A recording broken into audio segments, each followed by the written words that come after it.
الحمد لله نحمده ونستعينه ونستغفره ونعوذ بالله من شرور أنفسنا وسيئات أعمالنا من يهده الله فلا مضل له ومن يضلل فلا هادي له وأشهد أن لا إله إلا الله وحده لا شريك له وأشهد أن محمدا عبده ورسوله أما بعد فإن خير الحديث كتاب الله وخير الهدي هدي محمد صلى الله عليه وسلم وشر الأمور محدثاتها وكل محدثة بدعة وكل بدعة ضلالة وكل ضلالة في النار وكما قال عليه الصلاة والسلام قال الله تبارك وتعالى في القرآن المجيد والفرقان الحميد يا أيها الذين آمنوا اتقوا الله حق تقاته ولا تموتن إلا وأنتم مسلمون وقال الله تبارك وتعالى يا أيها الذين آمنوا اتقوا الله وقولوا قولا سديدا يصلح لكم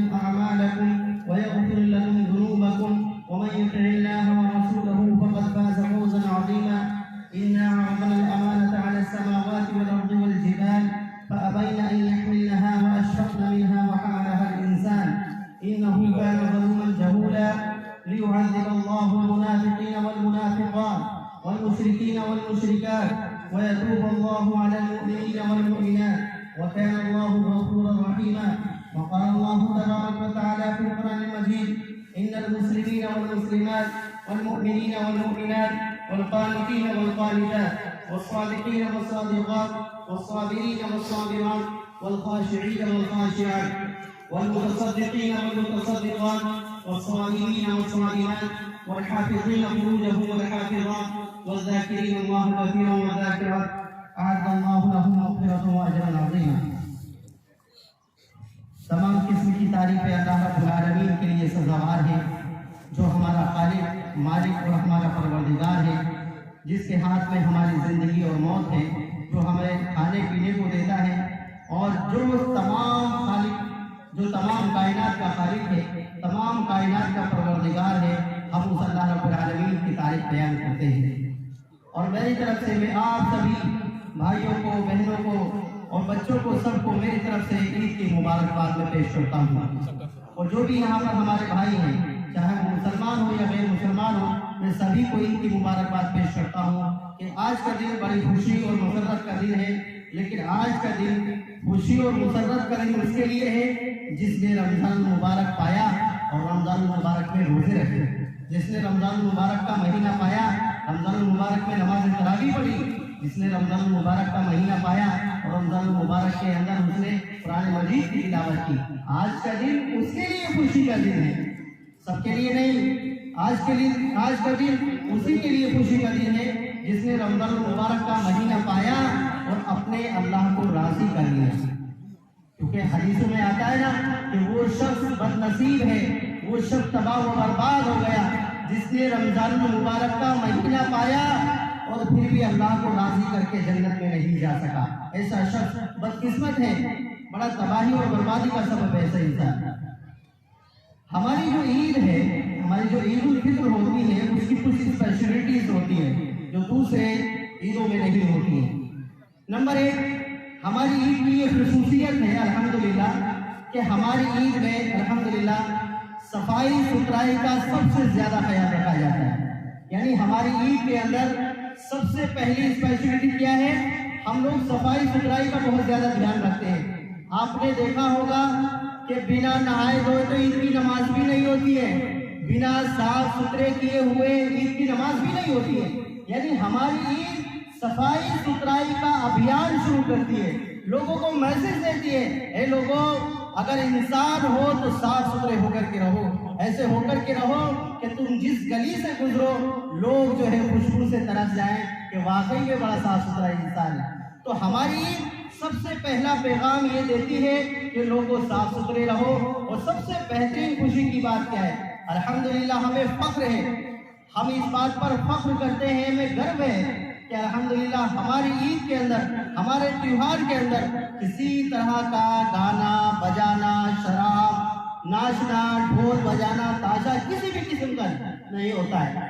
ارے گانا بجانا تو بہت دور کی بات ہے، ہماری عید میں گانا بجانا تو بہت دور کی بات ہے.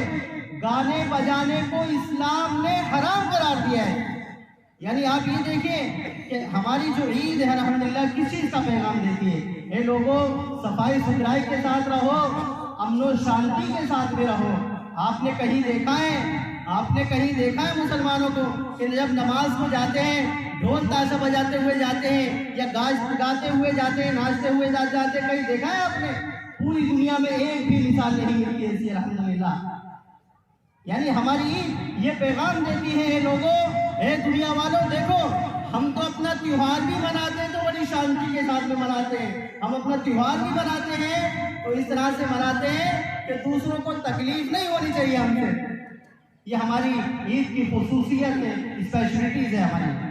کتنی امن و شانتی کے ساتھ میں لوگ آتے ہیں اور امن و شانتی کے ساتھ میں اپنے اللہ کو سجدہ کرتے ہیں، دعائیں کرتے ہیں اور خوشی خوشی امن و شانتی کے ساتھ گھر کو چلے جاتے ہیں اور ایک دوسرے کو مٹھائیاں کھلاتے ہیں۔ یہ ہماری عید ہے الحمدللہ۔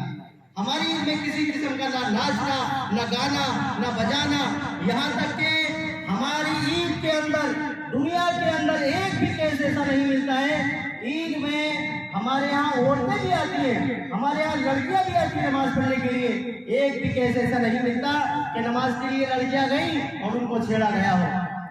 یہ ہماری عید کی خصوصیت ہے میرے بھائی ہو۔ اسی طرح سے دوسری خصوصیت ہماری عید کی یہ ہے کہ جب ہم عید مناتے ہیں، میں اسپیشلٹیز بتا رہا ہوں ہماری عید کی کیا ہے۔ جب ہم عید مناتے ہیں، ہماری عید میں کسی کو تکلیف پہنچانا جائز نہیں ہے۔ اگر انسان عید منا رہا ہے اور کسی کو تکلیف پہنچا رہا ہے، اس کا مطلب یہ ہے کہ وہ اس نے اسلام کو نہیں سمجھا۔ یعنی اپنی خوشی کے چکر میں، اب آپ نے دیکھا ہوگا دوسرے تیوہار ہوتے ہیں اور دوسرے مطلب جو ہے سیلیبریٹ کرتے ہیں اپنے تیوہاروں کو، آپ نے دیکھا ہوگا بہت سی جگہوں پہ روڈ جام کر دیے جاتے ہیں، بہت سی جگہوں پہ ایسے شرارتیں کی جاتی ہیں جس سے لوگ کتراتے، ڈرتے، لوگ بھاگتے ہیں دور۔ لیکن عید کے اندر ایسا کچھ نہیں ہوتا، الحمدللہ گلے سے لگتے ہیں، سب لوگ ہاتھ ملاتے ہیں، جو بھی ملتا ہے خوشبو اگر سن لیتا ہے وہ خوشبو سنتا ہی رہ جاتا ہے۔ یہ ہماری عید کی اسپیشلٹی ہے کہ ہم ہماری عید کسی کو تکلیف پہنچانا بھی جائز نہیں کہتی۔ اور اگر آدمی عید کرتا ہے، عید مناتا ہے اور تکلیف پہنچاتا ہے تو پھر ایسا شخص عید نہیں منا رہا ہے بلکہ وہ اسلام کے ساتھ میں کھلواڑ کر رہا ہے۔ یہ ہماری عید کی دوسری اسپیشلٹی ہے۔ اور تیسری اسپیشلٹی ہماری عید کی یہ ہے کہ ہماری عید جو ہے الحمدللہ پوری دنیا کو یہ پیغام دیتی ہے کہ امن و شانتی کا پیغام دیتی ہے۔ لوگوں امن و شانتی کے ساتھ میں رہو۔ اللہ کے نبی صلی اللہ علیہ وسلم نے جب عید کی نماز پڑھائی، ایک دفعہ کا واقعہ ہے، جب عید کی نماز پڑھائی تو اللہ کے رسول صلی اللہ علیہ وسلم نے صحابہ سے پوچھا، اے لوگوں تمہیں پتا ہے مومن کون ہوتا ہے؟ صحابہ تمہیں پتا ہے مومن کون ہوتا ہے؟ دیکھیں اللہ کے نبی نے کیا پوچھا، حدیث کے الفاظ ہیں، الا اخبرکم بالمؤمن من آمنہ الناس علی اموالہم وانفسہم، اے لوگوں کیا تمہیں یہ پتا ہے کہ مومن کون ہوتا ہے؟ کیا تم یہ جانتے ہو کہ مومن کون ہوتا ہے؟ صحابہ نے کہا اللہ کے رسول ہم تو نہیں جانتے کہ مومن کون ہوتا ہے، آپ بتائیں گے تو ہم جان جائیں گے اور ہو سکتا ہے آپ کی نصیحتوں پر ہم بھی عمل کریں۔ تو اللہ کے نبی صلی اللہ علیہ وسلم نے کیا فرمایا؟ سنو ذرا دھیان سے سنو، اللہ کے رسول صلی اللہ علیہ وسلم نے فرمایا من آمنہ الناس علی اموالہم وانفسہم، اے لوگوں سن لو مومن وہ ہے جس سے لوگوں کی جان محفوظ ہو، جس سے لوگوں کے مال محفوظ ہو۔ اگر کوئی مسلمان ہونے کے باوجود کسی کو نقصان پہنچا رہا ہے، کسی کو تکلیف پہنچا رہا ہے تو اسلام ایسے شخص کو مسلمان نہیں کہتا، ایسے شخص کو مومن نہیں کہتا۔ اے لوگوں مومن تو وہ ہے جس سے لوگوں کی جان اور مال محفوظ رہے۔ یعنی لوگوں کی جان اور مال، ارے یہ پیسوں کا سلسلہ بعد میں کر لینا، جیسے کھلواڑ بچوں کی طرح کر رہے ہیں، یہ خطبہ چل رہا ہے یہاں پہ پیسوں کا لین دین کر رہے ہیں، سمجھدار لوگ آپ ہیں۔ تو مومن کون ہے؟ مومن وہ ہے کہ جس سے دوسروں کی جان اور مال محفوظ رہے۔ مومن وہ نہیں ہے جس سے لوگوں کی جان کو خطرہ ہو، لوگوں کے مال کو خطرہ ہو، بلکہ ایسے شخص کو اسلام مومن مانتا ہی نہیں۔ اگر میں مومن ہوں، میں مسلمان ہوں اور مجھ سے کسی کی جان کو خطرہ ہے تو اسلام کہتا ہے ایسا شخص اپنے آپ کو مسلمان کہتا رہے، ایسا شخص اپنے آپ کو مسلمان کہتا رہے، لیکن اسلام کی نظر میں ایسا شخص مسلمان نہیں ہے۔ یہ اسلام کا پیغام ہے میرے بھائی۔ اور اللہ کے رسول نے صرف یہی نہیں بتایا، بلکہ آگے فرمایا من سلم الناس بلسانہ ویدہ، اے میرے صحابہ کیا تمہیں یہ پتا ہے کہ مسلمان کون ہوتا ہے؟ تو صحابہ نے کہا اللہ کے رسول ہمیں تو نہیں معلوم، اے اللہ کے رسول اگر آپ بتائیں گے تو ہمیں پتا چل جائے گا کہ مسلمان کون ہوتا ہے۔ تو اللہ کے رسول نے فرمایا اے میرے صحابہ سن لو، مسلمان وہ ہے جس کی زبان سے اور ہاتھ سے دوسرے انسان محفوظ رہے، ایسا شخص مسلمان ہے۔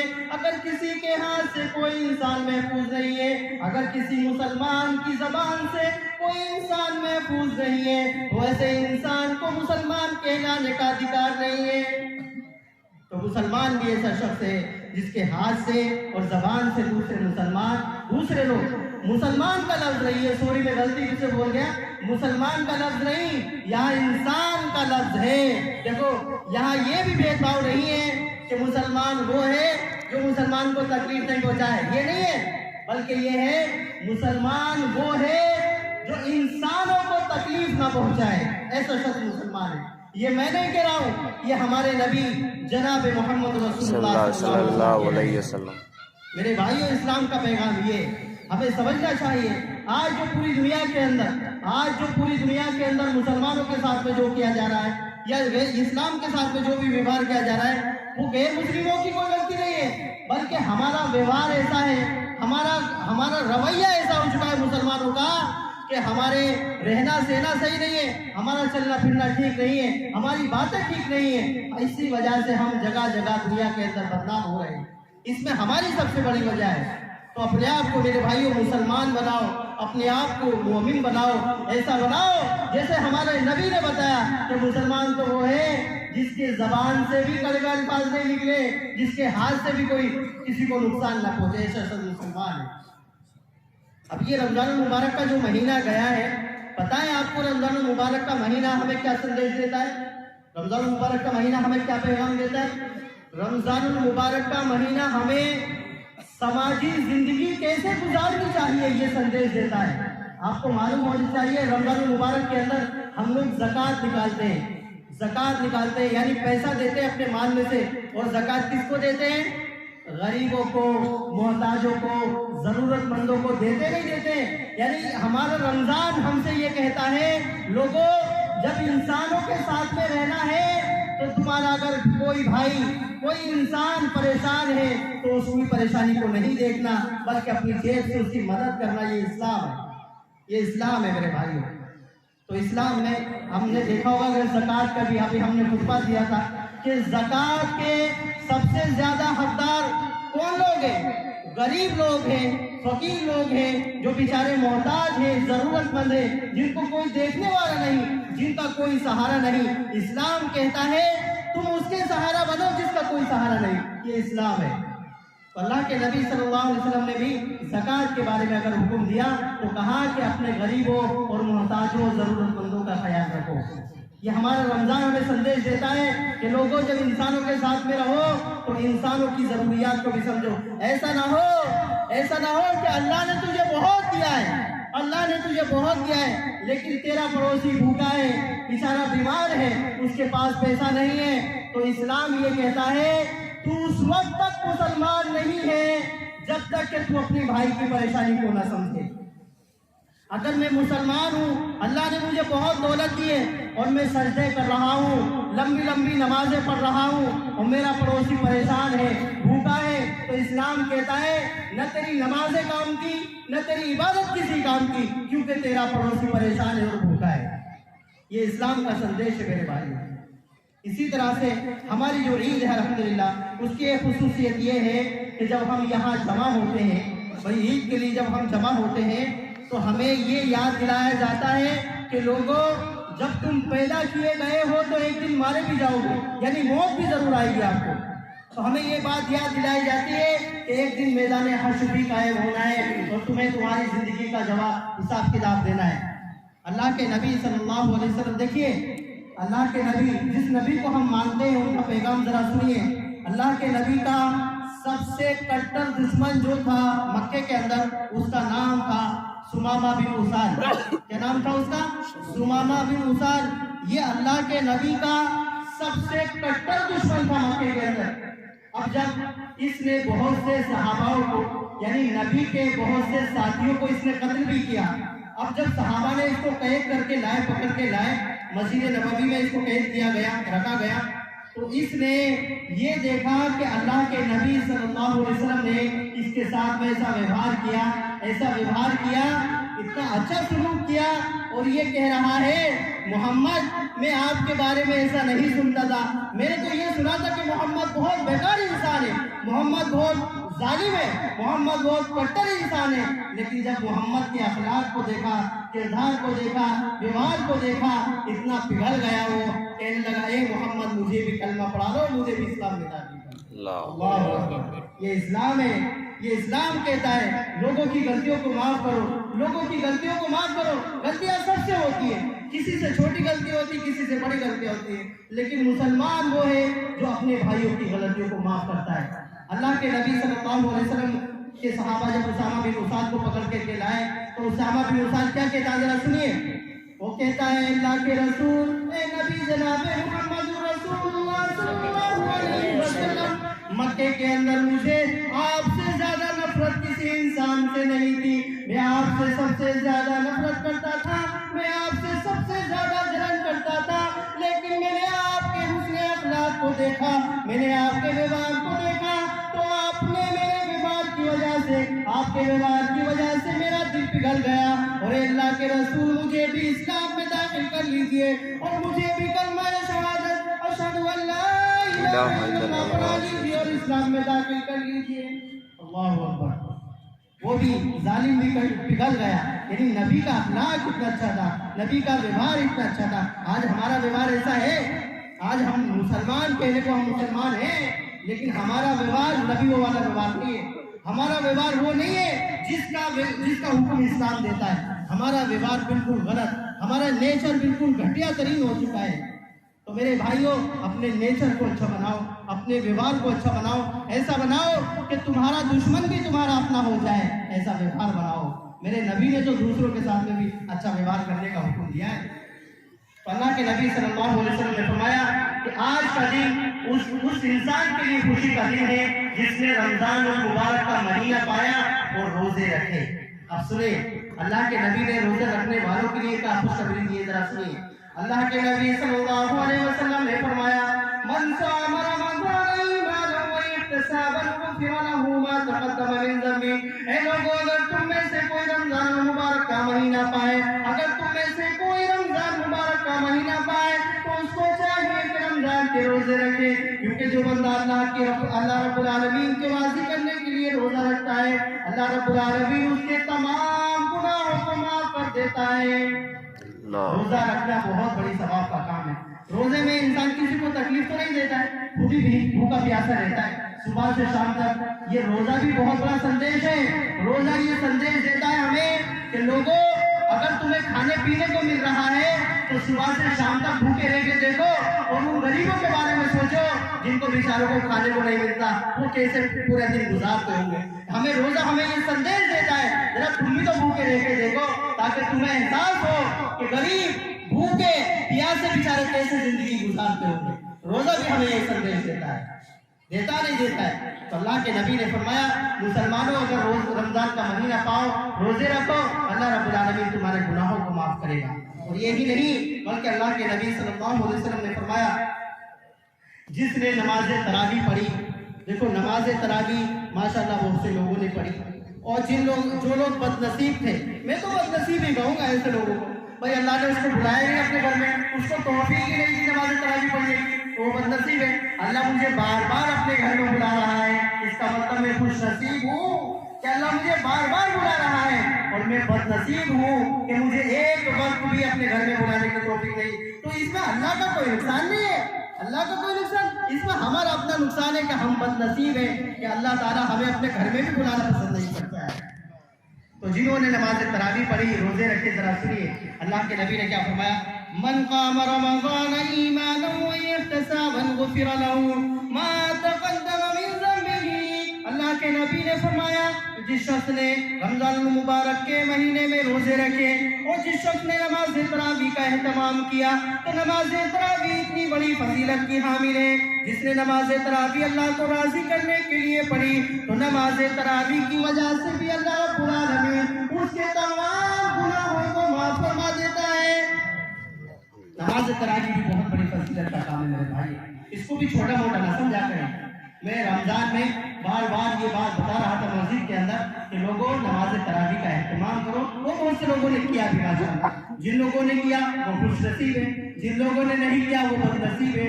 ہو سکتا ہے آنے والا رمضان المبارک ان کو نصیب ہی نہ ہو.